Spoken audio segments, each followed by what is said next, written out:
ये सरकार बताई जाती है। हम वहाँ पे गए गुन्नौर में देखिए चुनाव हुआ, वहाँ पे किस तरीके से पर्चे को कल खारिज कराने के लिए पर्चा ना भर जाए, वहाँ मारपीट हो रही। सीओ और एसडीएम सामने खड़े, वहाँ मारपीट हो रही है। एक जनप्रतिनिधि के साथ दूसरा जनप्रतिनिधि मारपीट कर रहा है।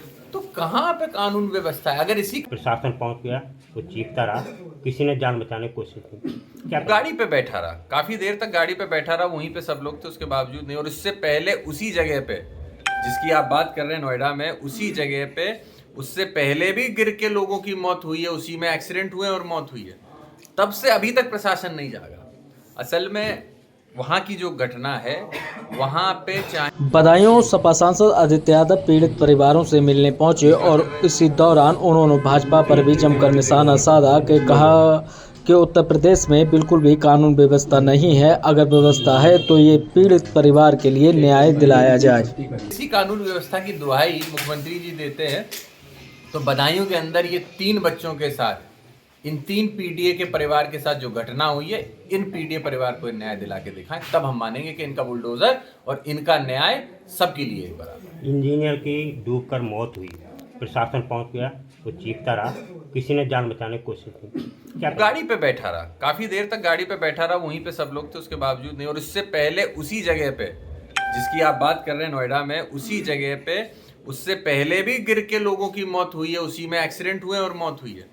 तब से अभी तक प्रशासन नहीं जागा। असल में वहाँ की जो घटना है, वहाँ पे चाहे प्रशासन हो, डीएम, एसएसपी हो, नोएडा अथॉरिटी के चेयरमैन हो, वो सिर्फ अपनी जेब भरने में लगे हुए हैं। बड़ी बड़ी ज़मीनों को, खेतों को काट काट के प्लॉटिंग की जा रही है। बड़े बड़े बिल्डर को औने पौने दामों पे दिया जा रहा है। बड़े बिल्डर्स के लिए कोई रूल नहीं होता, किसानों के लिए, गरीबों के लिए सारे रूल होते हैं, सब रूल उनको फॉलो करने होते हैं, लेकिन बड़ों के लिए, किसान, बड़े व्यापारियों के लिए कोई रूल नहीं होता। उसी को देखते हुए वहाँ पे जो घटना भी हुई थी, उसमें लगातार इन लोगों को चेतावनी दी जा रही थी कि साहब ये गड्ढा ये बहुत ही जानलेवा है, इसको भरने का काम करिए, इसमें से पानी निकलवाने का काम है। लेकिन प्रशासन ने बिल्कुल भी नहीं सुना। जब ये मौत होती है उसके बाद भी प्रशासन नहीं जागा। 48 घंटे लग गए गाड़ी को बाहर निकालने में। गाड़ी सामने, आप सबने देखा, कैमरे, आप ही लोगों के कैमरे के द्वारा दिखाई जा रही थी कि गाड़ी सामने दिख रही थी, लेकिन उसको तब भी नहीं निकाल पाए।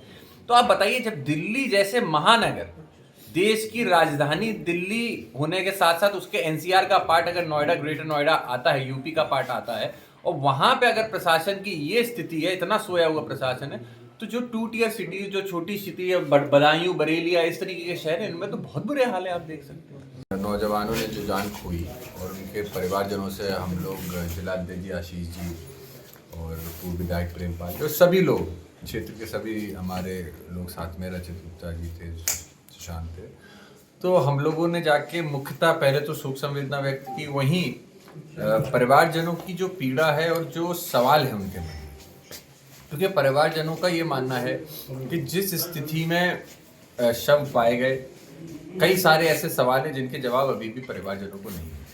वहीं जिस तरीके से घटना के तुरंत बाद सीओ का जो बयान आया, जिसमें उन्होंने बिना किसी तथ्यों के, बिना किसी आधार के अचानक कह दिया कि दर्द घुटने से हुई, तो इन सब घटनाओं से परिवारों के मन में संदेह और सवालिया निशान पैदा हुए।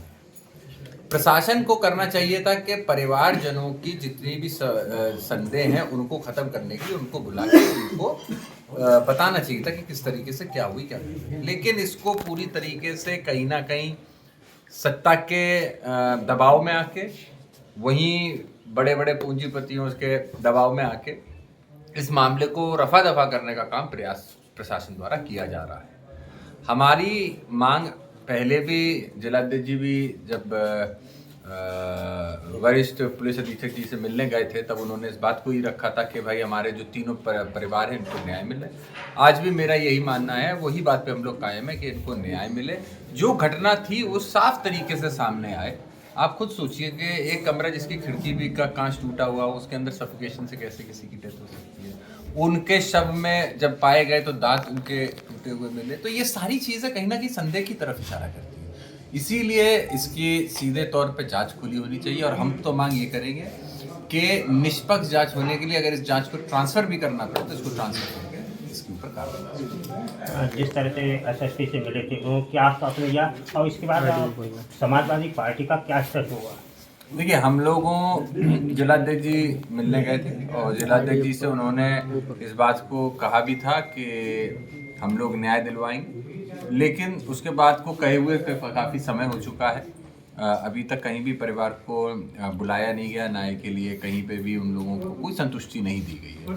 तो इसीलिए हम ये समझते हैं कहीं ना कहीं पूरे मामले को दबाने का, कोई अमली जामा पहनाने का प्रयास किया जा रहा है सरकार की तरफ से, प्रशासन के दबाव में, प्रशासन को दबाव में लेकर। तो इसका हम लोग पूरी तरीके से विरोध करते हैं।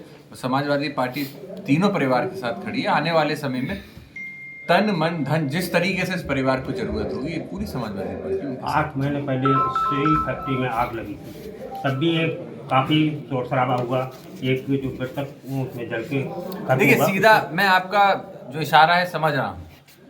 समझ में ये नहीं आता कि एक ही फैक्ट्री जिसमें दूसरी बार ये घटना हो रही है, ऐसी क्या बात है कि उस व्यापारी को या उस फैक्ट्री को बचाने में इतना पुलिस प्रशासन आमादा है कि वो अपनी ही बदनामी कराने पे लग सा गया है।